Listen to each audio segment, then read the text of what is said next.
Clemson Sports Talk has come back to Drive Time. Hello, everybody. Lawton Swan back in the saddle once again. It is the show that shakes the Southland. Clemson Sports Talk for you each and every afternoon as you make your way around the great state of South Carolina and beyond, listening to us on incredible radio stations like Fox Sports Radio 1400 in the Midlands, heard around the world on the iHeart Radio application. Download today. It is free.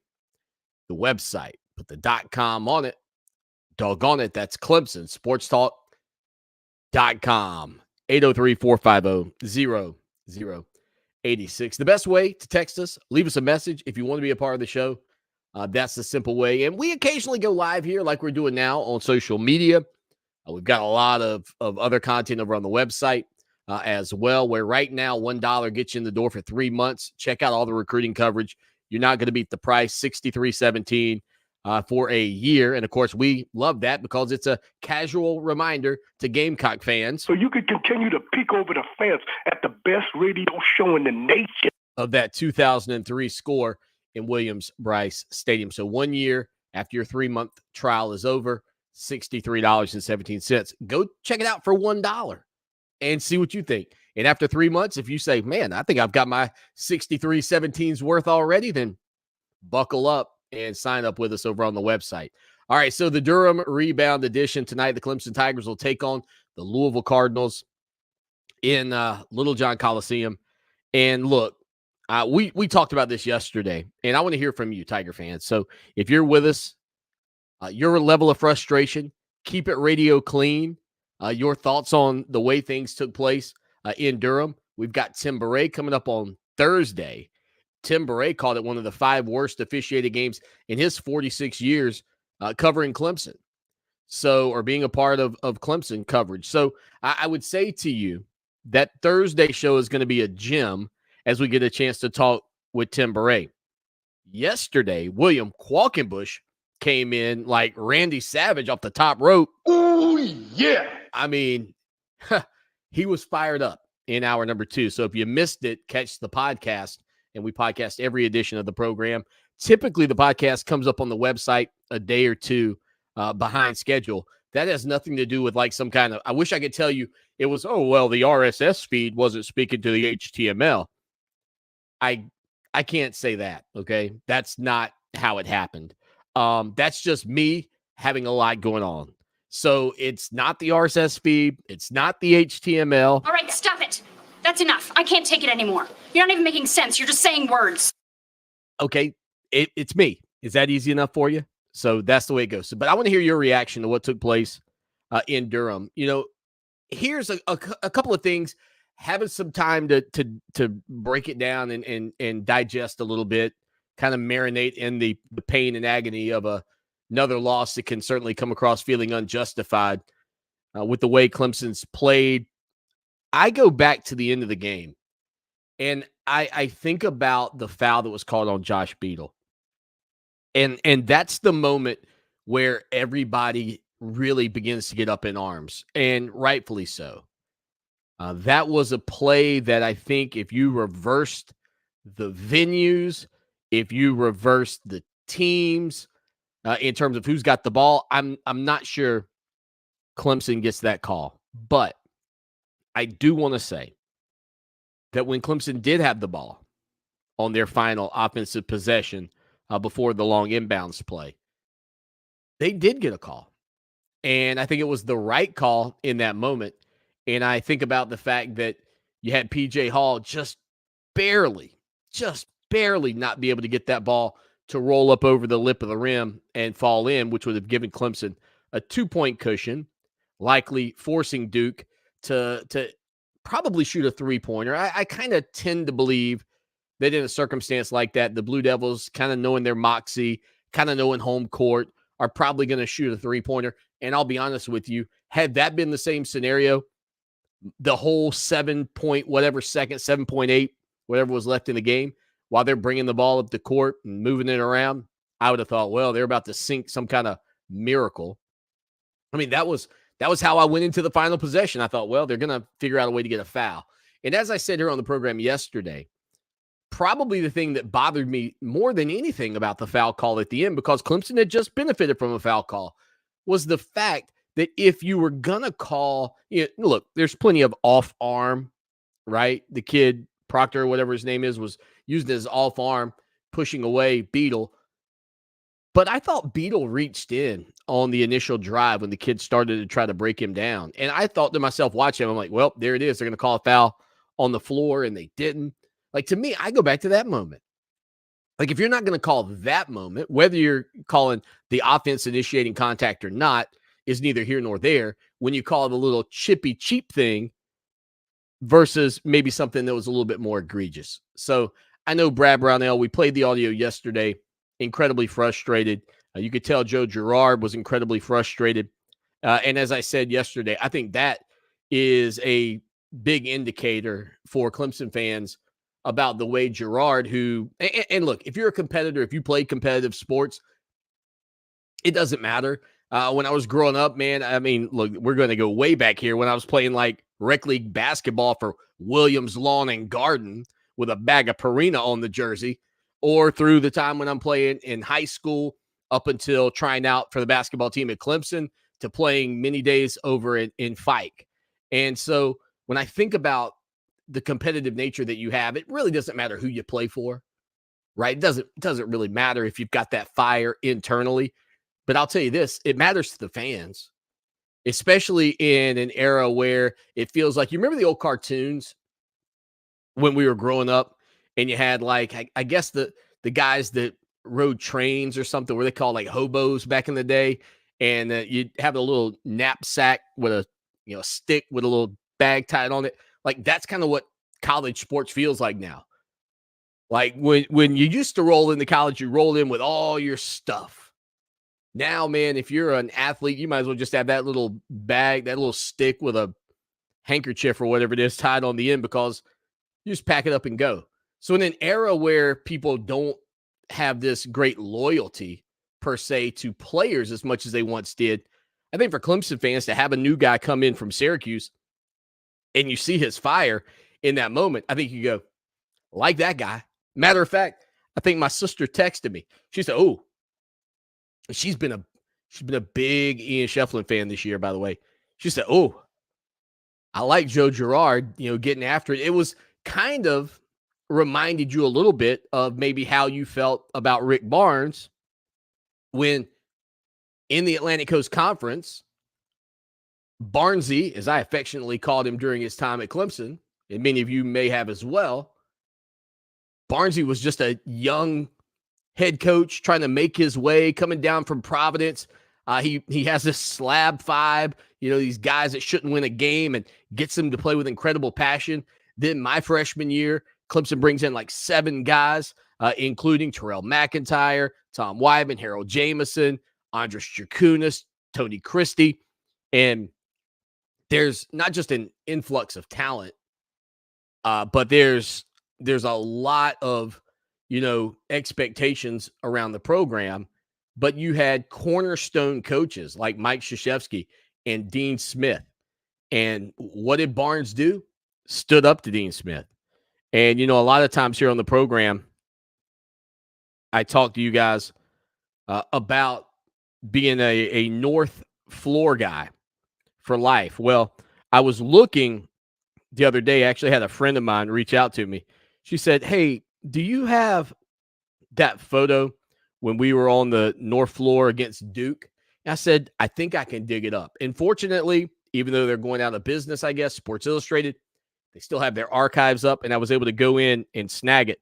So when I tell you guys I was North floor for life, I really, you know what? I think I can. With the way I've got this system set up here, for those of you watching, I think I can. I'll see if I can pull this up real quick. It's on my Facebook. But I will say that when Rick Barnes stood up to Dean Smith, right? When Rick Barnes essentially said, no, we're not going to take this anymore. You're not going to treat us like second fiddle. I think that for a lot of people made them feel, more passionate about Barnes, much more passionate than they ever did because they felt like they had a guy who wasn't going to take any junk from the Atlantic Coast Conference anymore. And I, for one, appreciated that. And to see Joe Girard, to see him be as passionate as he was, I think made a lot of people feel like dude's in our corner.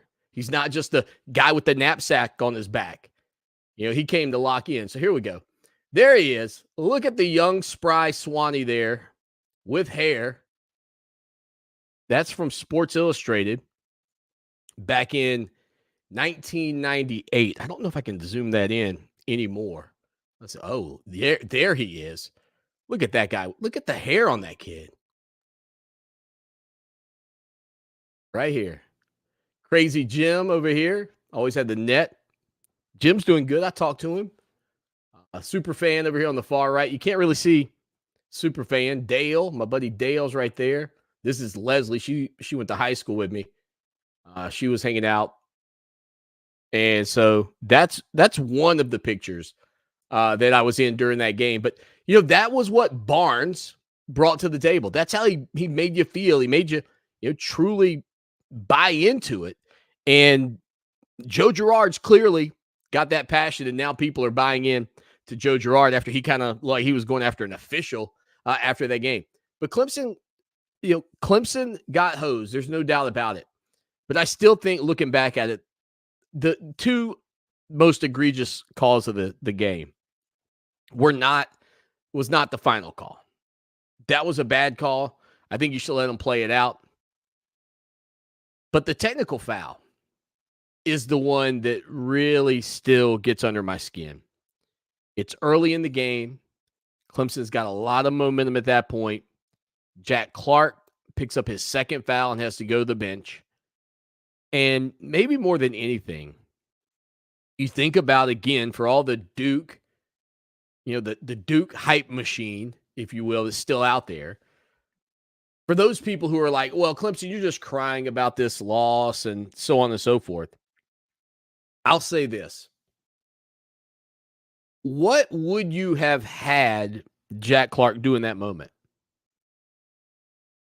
Like, what is more beneficial for Duke in that moment?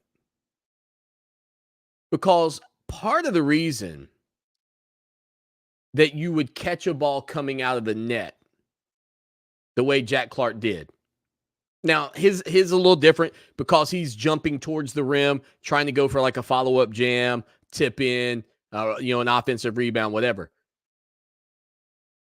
But the one reason, or one of the reasons that you would potentially, as a player, grab the ball coming out of the basket is to slow down a fast break.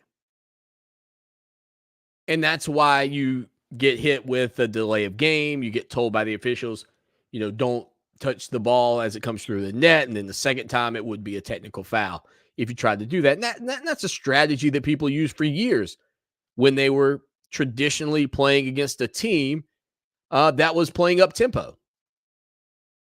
And so in that moment, and I'm not trying to say that Duke wants to play, this up tempo game like maybe they've had in the past, depending on personnel. And, that's something that's not necessarily gone away from basketball by any means. But, there was an era where Duke might have wanted to be a little bit more aggressive getting the ball up the court than they are, with this group of guys.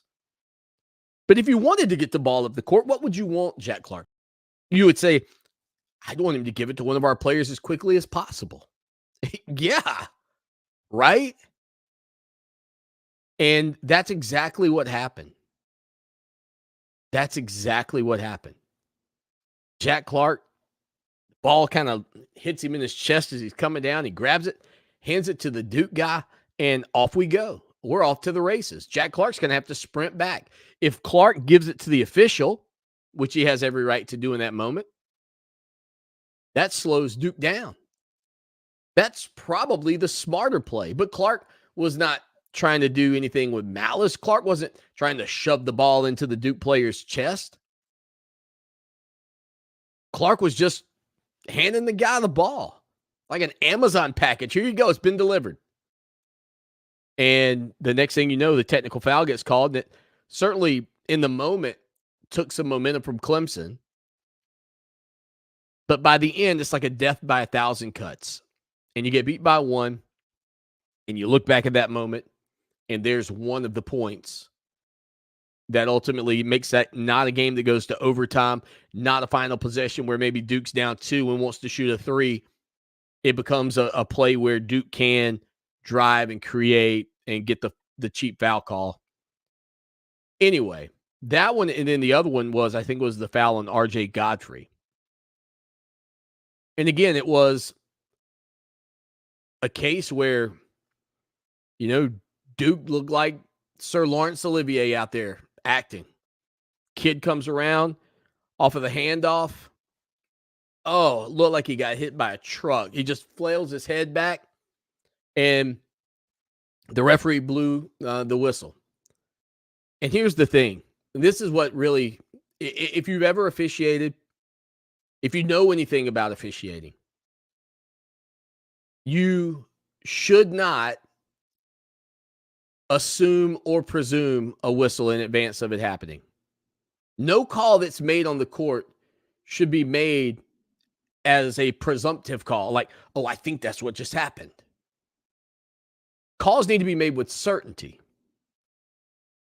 And if you're not certain, you shouldn't be making the call. Like, that behind closed doors, I would venture guess, if anybody's an official listening to us here today, chime in if I'm wrong on that, right? You're not supposed to assume that there's a foul. You need to see it. It needs to be in reality. You know it was a foul. Now, all officials miss calls. Traveling violations, things of that nature. But what you really shouldn't do as an official, okay, is call a travel on a play where you're not certain it was a travel. You follow that? A guy might get away with a travel because you didn't call it, but you shouldn't adjudicate things that you're not certain that took place, which leads to having some calls where fans are going, that was clearly a travel. That should be the reaction. When you talk about, and I don't know what the split is on being an official in that moment, but the reaction should always be from the fans, hey, he traveled, not, what do you mean he traveled? Like normally, and if you think about a game and the way it breaks down, normally when the officials call something like that on your player, normally you're like, well, yeah, it's pretty obvious he traveled because he didn't presume it and you saw it. When it's the other team and you think they travel, they likely did, but they don't want to presume the travel is taking place. So again, tonight, Clemson, Louisville, huge matchup. Again, if you are watching us as we do the show live here today, it will be live on iHeartRadio at 4 o'clock, Fox Sports Radio 1400 in the Midlands. You can listen around the world on the iHeartRadio app, on your Amazon Echo, or your Google Home device. So hit us up on Twitter at Clemson Sports. We're going to get out of here for the live feed today. We'll be back some tomorrow. And don't forget all the great content up and over on our website, ClemsonSportsTalk.com. We've got more exclusive interviews with some recruits coming up as well, including one audio interview with Hilton Stubbs coming up for you in the next couple of days. All right, stay with us here on Fox Sports Radio 1400, and of course, heard around the world on the iHeart Radio application. It is the show that shakes the Southland.